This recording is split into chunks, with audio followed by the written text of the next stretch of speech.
చిన్నప్పుడు అమ్మ వేడి వేడిగా రాగి సంగటి చేయగానే నన్ను అన్నయ్యని పిలిచేసి పక్కన కూర్చోబెట్టేసుకునేసి చిన్న చిన్న ముద్దలు ముద్దలుగా చేసేస్తుందండి. దాన్ని రౌండ్ రౌండ్ బాల్స్ లాగా. అక్కడే పక్కన గిన్నెలో పల్లి పచ్చడి ఉంటుంది కదా, అది వేసేసి దాని మీద కాస్త నెయ్యి వేసి ఈ ముద్దల్ని అందులో కలిపేసేసి మా ఇద్దరికి పెట్టేది. అలా తినిపిస్తూ ఉంటే తెలియకుండానే తినేసేవాళ్ళమండి. ఆ రాగి సంగటి తినేటప్పుడు ఆ వేడి మీద గొంతంతా కాలుతూ ఉంటుంది కదండి. అప్పుడు వెంటనే నీళ్ళు తాగడము ఇప్పటికీ అమ్మ తినిపిస్తుంది, బట్ ఆ మెమరీసే వేరు. సో అలాంటి మెమరీని ఈరోజు నేను మీకోసం తీసుకొచ్చేసానండి. అది అమ్మ చేత్తోనే చేసిన రాగి సంగటి వేరుశనగకాయ పప్పుల పచ్చడి అండి. మీరైతే ఈ వీడియో లాస్ట్ వరకు చూసేసేయండి. అలానే మీకు కనుక ఇలాంటి చిన్ననాటి మెమరీస్ ఏమైనా ఉంటే నాతో షేర్ చేసుకోండి. మరి ఇంకెందుకండి ఆలస్యం, లెట్స్ గో. దీనికోసం మనము రేషన్ రైస్ తీసుకోవాలండి. రేషన్ బియ్యం అయితేనే బాగుంటాయి, అవి కంట్రోల్ బియ్యం అంటారు కదా, అదేనే పర్ఫెక్ట్గా ఉంటుంది. నేను చూపిస్తున్న గ్లాస్తో ఒక గ్లాసు రేషన్ బియ్యం తీసుకున్నానండి. ఇవి చాలా బాగుంటాయి. ఓకేనా. ఇప్పుడు ఈ బియ్యాన్ని ఒక 4-5 సార్లు ఉప్పు వేసేసి నీట్గా కడిగేసేసుకొని అందులోనే నేను ఏంటంటే ఒక గ్లాస్ వాటర్ పోసేసి ఒక 15 నిమిషాలు నానబెట్టేశాను. ఓకేనా. ఇప్పుడు ఏంటంటే ఒక 15 నిమిషాల తర్వాత ఇప్పుడు నేను దీంట్లోనే ఇంకొక 4 గ్లాసులు, సేమ్ గ్లాస్తో ఏ గ్లాస్తో అయితే బియ్యం తీసుకున్నాం అదే గ్లాస్తో 4 గ్లాసులు, మొత్తం 5 గ్లాసులు వాటర్ ఇందులో యాడ్ చేసుకున్నామండి. ఓకేనా. బాగా చూడండి. ఫస్ట్ మనము ఒకటి వేసేసి నానబెట్టేసాము, తర్వాత 4 పోసేసి దీన్ని మొత్తాన్ని ఇప్పుడు పొయ్యి మీద పెట్టేసి దీన్ని మొత్తాన్ని కూడా మనము ఉడకనివ్వాలండి. ఇప్పుడు మనం రాగి పిండి తీసుకోవాలి కదా, దానికోసం నేను ఇక్కడ 1/4 కిలో రాగులు తీసుకున్నాను. ఈ రాగులను ఏంటంటే ఎండలో 1 గంట సేపు ఎండబెట్టేసామనుకోండి. ఎండబెట్టేసి తర్వాత దాన్ని ఏం చేస్తానంటే ఒక అరగంట సేపు చల్లనిద్దాము. అప్పుడు దీన్ని మిక్సీ వేసుకున్నాం అనుకోండి, బాగా మంచి ఫైన్ పౌడర్ లాగా చేసుకుని దీన్నే మళ్ళీ మనం జల్లి పట్టించాల్సిన అవసరం లేదు. బయట దొరుకుద్ది, కానీ మీకు ప్యూరిటీ కావాలంటే ఇంట్లో ఇలా చేసుకోండి. చాలా సింపుల్ అండి, ఇదేం పెద్ద పద్ధతి ఏం కాదు కదా. సో ఇది ప్రిఫర్ చేయండి. ఇప్పుడు వన్స్ మనకు అన్నం పొంగురాగానే ఏంటంటే మంట తగ్గించేసేయండి, మూత తీసేయండి. మంట తగ్గించేసి ఆ లో ఫ్లేమ్లోనే దీన్ని మనము అన్నం మొత్తాన్ని కూడా ఉడకబెట్టుకోవాలి. మనం వేసిన రైస్ అంతా కూడా ఆల్మోస్ట్ జావలాగా వచ్చేసేయాలి. చిన్న చిన్న పార్టికల్స్ మన ఉప్మా రవ్వ వేస్తే ఎలా అయితే వచ్చేస్తుందో అంతవరకు మెత్తగా ఉడకబెట్టేసేసుకోవాలి. సో ఇప్పుడు అలాగా మొత్తం కూడా మనం మధ్య మధ్యలో కలుపుకుంటూ మొత్తం ఉడికిన తర్వాత మనం ఏ గ్లాస్తో అయితే రైస్ తీసుకున్నామో అదే గ్లాస్తో రాగిపిండి తీసేసుకొని కలపొద్దండి, జస్ట్ పైన రాగిపిండి వేసేసి ఇంకా మూత పెట్టేసేయండి.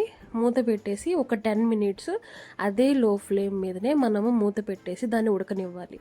ఓకేనా. 10 మినిట్స్ తర్వాత మనం మూత తీసి చూస్తే పిండి మీదకి ఇలాగ వాటర్ అంతా ఫామ్ అయిపోయేసి ఉడికిపోయి ఉంటుంది, లోపల నుంచి అది ఉడుకుంటుంది కదా. సో ఇప్పుడు ఏంటంటే ఒక్కసారి నేను ఇక్కడ చూపించేది, ఇది మేము తెడ్డు అంటామండి మా సైడు.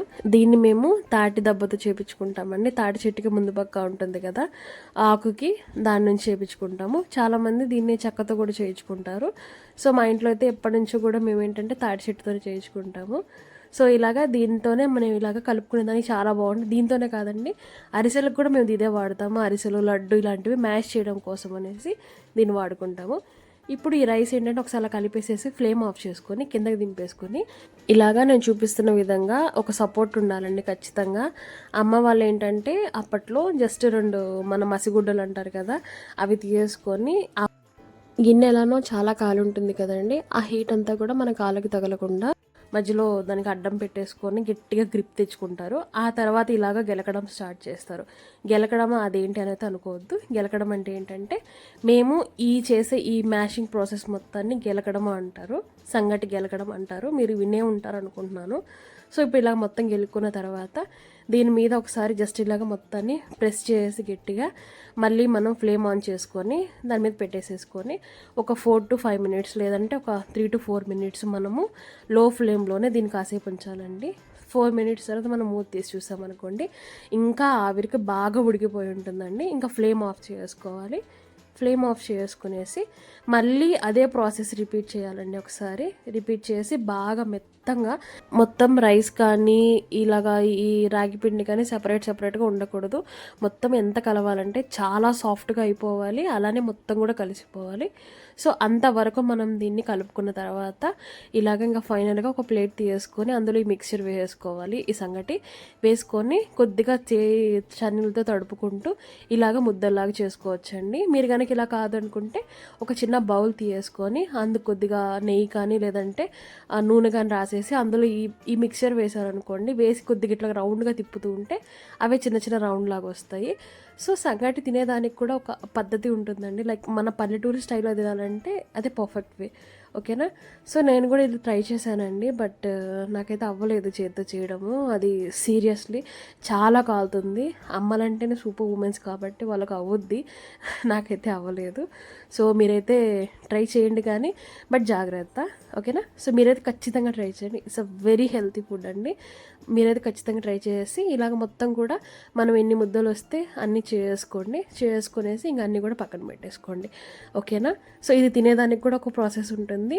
ఎలా అంటే అలా కాకుండా నేను అది కూడా చూపిస్తాను. సో ఇప్పుడు వచ్చేసి మనము ఈ రాగి సంగటికి పేరింగ్గా మనం ఈరోజు పల్లీ చట్నీ చేసుకుంటున్నాము. శనగకాయ పప్పుల పచ్చడి అంటారు మా ఇంట్లో అయితే. సో ఆ పచ్చడి ఎలా చేసుకోవాలో నేను ఈరోజు చూపించబోతున్నానండి. ఈ పచ్చడి స్పైసీగా చాలా బాగుంటుంది. ఆ పచ్చడి అయితే మటుకు మామూలు రైస్లో కూడా చాలా బాగుంటుందండి. నెయ్యి వేసుకొని వేడి వేడి అన్నంలో కనుక ఈ పచ్చడి తింటే చాలా బాగుంటుంది. దీనికోసం ముందుగా నేను ఇక్కడ 100 గ్రాముల బాగా కారం ఉండే పచ్చిమిర్చి తీసుకున్నాను. అలానే ఒక 8 వరకు మీడియం సైజు టొమాటోస్ తీసుకున్నాను. అలానే ఒక పెద్ద సైజు ఆనియన్ తీసుకోండి. ఓకేనా. ఆనియన్ మనము ఎంత వేసుకుంటే తినేటప్పుడు అవి మధ్య మధ్యలో తగులుతూ టేస్ట్ బాగుంటుంది. పల్లీలు వచ్చేసి నేను ఇక్కడ వచ్చేసి ఒక 5 స్పూన్ల పల్లీలు తీసుకున్నానండి, శనగకాయ పప్పులు. అలానే ఒక చిన్న నిమ్మకాయ సైజు వచ్చేసి చింతపండు కూడా తీసుకోవాలి. 1 స్పూను జీలకర్ర కూడా తీసుకొని ఉప్పు కూడా తీసుకోవాలండి. నేను ఇక్కడ కల్లు ఉప్పు తీసుకున్నాను, అది మనము తగినంత తీసుకోవాలి. 1 స్పూన్ అయితే చూద్దాము. ఓకేనా. ఇప్పుడు ఫస్ట్గా వచ్చేసి ప్యాన్ పెట్టేసి అందులో కొద్దిగా ఆయిల్ వేసుకొని ఫస్ట్గా మనం శనగకాయ పప్పులు బాగా ఫ్రై చేసుకోవాలండి. పల్లీలు కాస్త వేగిన తర్వాత ఇందులోనే మనము 1 స్పూన్ జీలకర్ర తీసుకున్నాం కదా, అది కూడా యాడ్ చేసుకోవాలి. సో ఈ జీలకర్ర వేసేసిన తర్వాత మనం ఒకసారి మొత్తాన్ని కూడా మళ్ళీ ఒకసారి కలిపేసేసుకొని ఇవన్నీ కూడా మనకు బాగా ఇదంతా కూడా పప్పు అనేది పగిలిపోతుందండి. అంతవరకు మనం దీన్ని బాగా బ్రౌనిష్ కలర్ వచ్చేంత వరకు ఫ్రై చేసుకొని పక్కన వేసుకోవాలి. ఇప్పుడు అదే ప్యాన్లో అదే ఆయిల్లో వచ్చేసి మనము నీట్గా వాష్ చేసి పెట్టుకున్న పచ్చిమిర్చి కూడా యాడ్ చేసుకోవాలి. పచ్చిమిర్చి వేసిన తర్వాత ఈ పచ్చిమిర్చి పైన స్కిన్ అంతా కూడా మనకు కలర్ మారాలి. సో అంతవరకు మనం వీటిని ఫ్రై చేసుకుందాము. సో మీరు చూడొచ్చండి, మధ్య మధ్యలో కలుపుకుంటూ వీటిని కూడా మనం ఫ్రై చేసుకొని ఇలాగ పైన స్కిన్ అంతా కూడా వస్తుంది. అలాగా వచ్చేంత వరకు ఫ్రై చేసుకొని పక్కన పెట్టుకొని ఇప్పుడు మనం వేరే ప్యాన్ తీసుకొని అందులో ఆయిల్ యాడ్ చేసుకొని ఇందులో వచ్చేసి మనం టొమాటోస్ని ఇలాగా మధ్యలోకి కట్ చేసుకొని వేసేసుకొని ఈ టొమాటోస్ అన్నీ కూడా సాఫ్ట్గా ఉడకాలండి. చాలా సాఫ్ట్గా, అంటే మొత్తం కూడా ఆల్మోస్ట్ మ్యాష్ అయిపోవాలి. సో అంతవరకు మనం దీన్ని మధ్య మధ్యలో కలుపుకుంటూ ఆయిల్లోనే నీట్గా జాగ్రత్తగా మనము ఈ టొమాటోస్ని మొత్తాన్ని కూడా మనము ఉడకనివ్వాలి.